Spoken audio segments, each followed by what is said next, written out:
আপনারা দেখছেন নাও time news. যে কোনো খবরের সত্য চাপে না, মিথ্যা বলে না।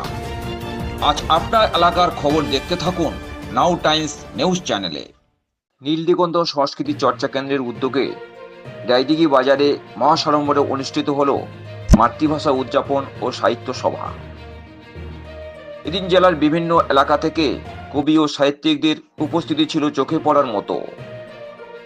এদিন অনুষ্ঠানের শুরুতেই মঞ্চে একঝাঁক কবি ও সাহিত্যিকদের মধ্যে চলে বরণ পর্ব পালা।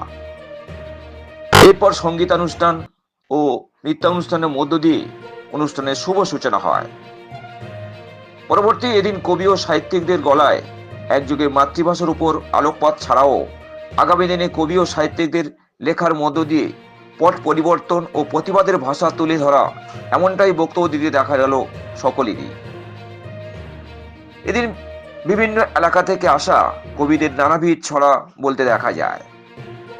এদিন নীলদিগন্ত সংস্কৃতি চর্চা কেন্দ্রের প্রথম সংখ্যা সময়ের দর্পণ ও সুন্দরবন সমাচার পত্রিকার প্রকাশ করতে দেখা যায়। সব মিলিয়ে সুন্দরবনের প্রত্যন্ত এলাকা তথা রায়দিঘি বাজারে মাতৃভাষা উদযাপন ও সাহিত্য সভা অনুষ্ঠান জেলাতে নজর কেড়ে নিয়েছে তা বলা যেতেই পারে। স্বপ্নাদেশে পাওয়া শ্রী শ্রী ভবতারিণী মায়ের কৃপায় গড়ে ওঠা প্রতিষ্ঠান কল্পতরু ট্রাস্ট। এই ট্রাস্টের মূল লক্ষ্য জীবজ্ঞানের শিব পূজা। কৃপাময়ী মায়ের নিত্য পূজা পাঠের পাশাপাশি ভারতবর্ষের বিভিন্ন রাজ্যে হেলথ, এডুকেশন, ওমেন এম্পাওয়ারমেন্ট ইত্যাদি বিভিন্ন প্রকল্পের কাজ শুরু হয়েছে। বর্তমানে প্রচুর স্বেচ্ছাসেবক প্রয়োজন। নিচের দেওয়া ভলেন্টিয়ার অ্যাপ্লিকেশন ফর্ম পূরণ করে নিজেদের নাম নথিভুক্ত করুন।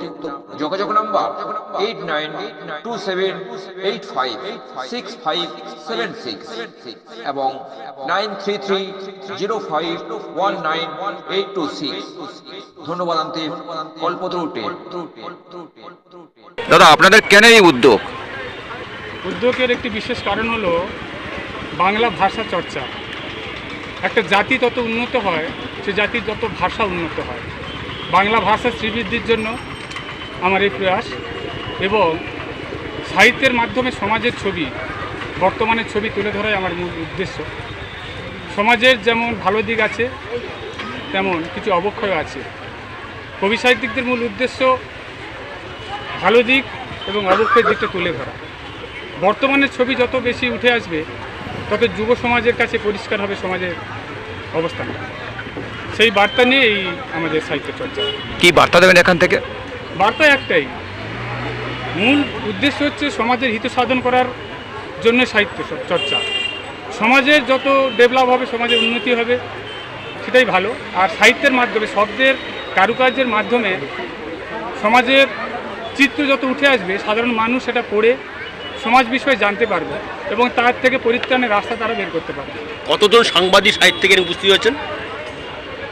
সম্ভবত প্রায় 300 জন হবে আজকের উপস্থিতি।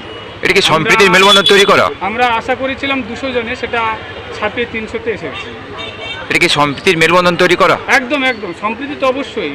যেখানে এখন আমাদের যে পরিস্থিতি সমাজে, ধর্ম এবং রাজনীতি সমাজটাকে যেভাবে গ্রাস করছে, সেখানে সম্প্রীতির বার্তা অত্যন্ত জরুরি। এক ধর্ম, তার এক শ্রেণীর রাজনীতি, তারা ধর্ম নিয়েই রাজনীতিটা করছে, মানুষকে কাছে টানছে, মানুষকে ডিভাইড করে দিচ্ছে। কিন্তু সম্প্রীতির মাধ্যমে আমরা সাহিত্যে সব ধর্ম, সব জাতকে একসঙ্গে নিয়েই আমরা চলতে চাই। আপনার নাম আর ডেজিনেশন? আমার নাম তারাপদ দাস, বাড়ি রায়দিঘি। রায়দিঘি থেকে ক্যামেরায় সজিত মন্ডলের সঙ্গে সাজিদ বৈদ্য ও ভোলানাথ হালদারের রিপোর্ট, নাও টাইম নিউজ।